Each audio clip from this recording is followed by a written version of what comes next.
With great success in a season, it's only natural that a lot of our players are being linked with moves away from the club. We want to talk about one particular player today as his value has been set and a lot of clubs are interested in him. Not only this, we will also go over all the latest Celtic news from the last 24 hours. But first, make sure you like this video and subscribe to the channel for more Celtic content. Villami Sinisalo has reflected on his Glasgow derby debut after impressing between the sticks during Sunday's 1-1 draw at Ibrox, with the young keeper continuing to make the most of his unexpected opportunity. The 23-year-old Finland international put in a composed performance under intense pressure, producing key saves, including a vital stop to deny Nicholas Raskin late on, and dealing well with Rangers' barrage of set pieces and long balls throughout the match.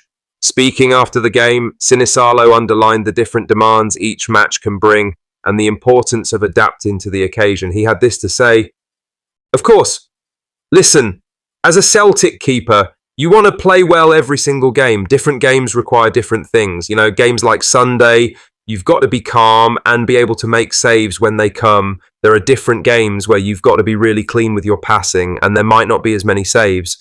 Every game is a bit different. I'm just trying to do my best to show that I can do the different sides of that. Hopefully I can keep doing that for the foreseeable."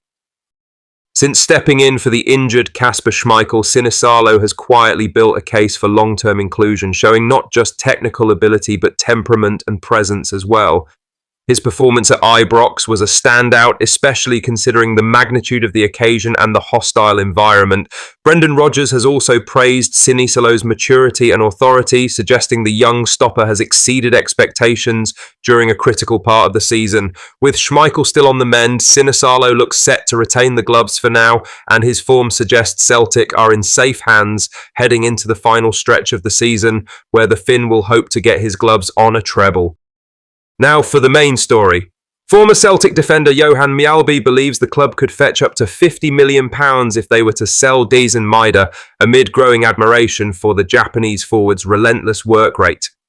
Maeda, who is under contract at Parkhead until the summer of 2027, has been a key figure in Brendan Rodgers' side again this season, with 33 goals and 11 assists to his name across all competitions, but he could and should have added to his numbers in the dying seconds at Ibrox. Speaking on Premier Sports' Scottish Football Social Club, Mjällby suggested that if Celtic were to entertain offers, they could demand a record-breaking fee. Mjällby said this: "I'm not an expert, but I would definitely say around £45 million to £50 million, he said.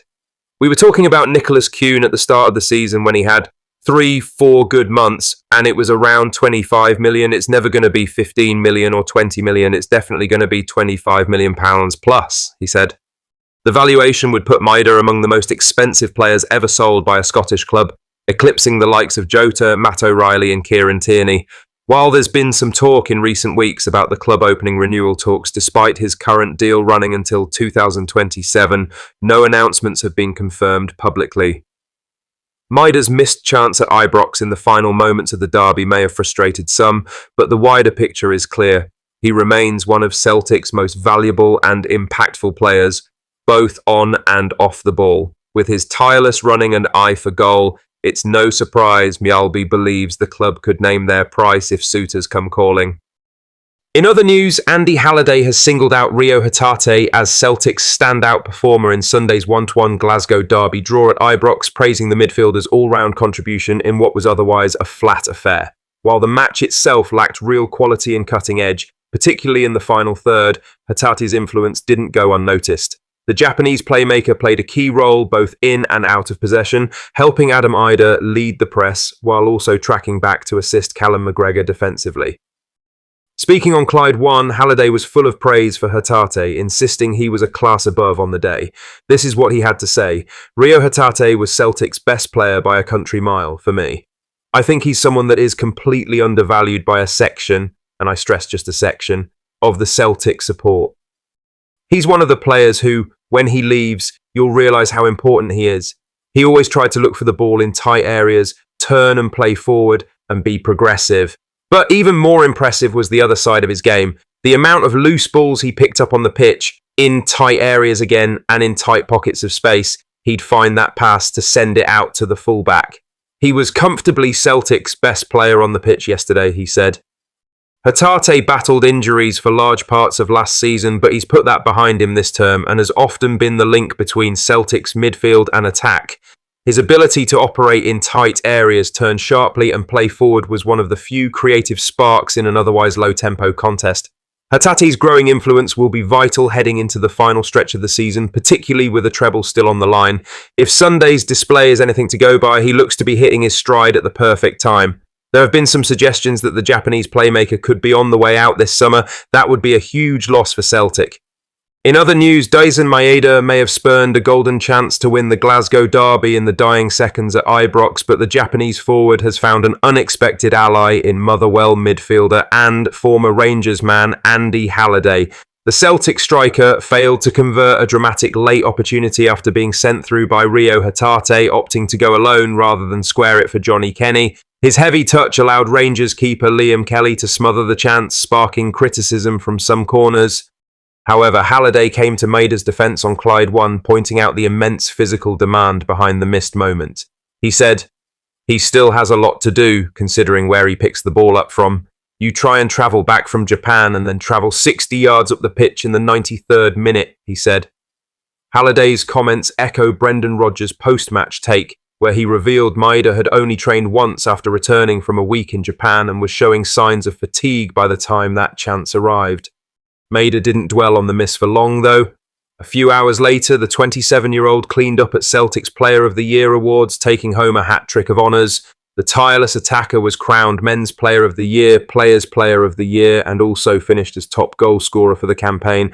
While others might focus on the miss, inside Lennoxtown there's no mistaking Maeda's importance, and the trophy haul from the club's annual awards night only underlines that point.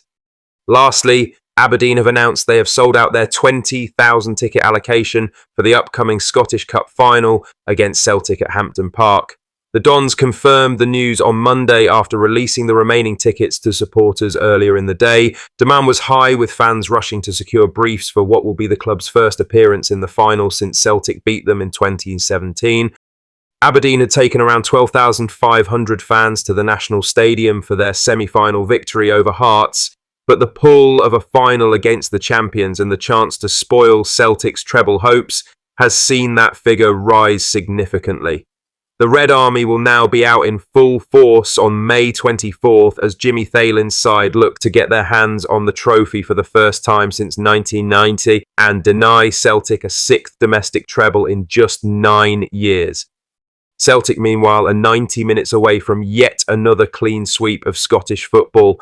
With the Premiership title secured and the League Cup already in the trophy cabinet, Brendan Rodgers' men will arrive at Hampden aiming to cap off another dominant campaign.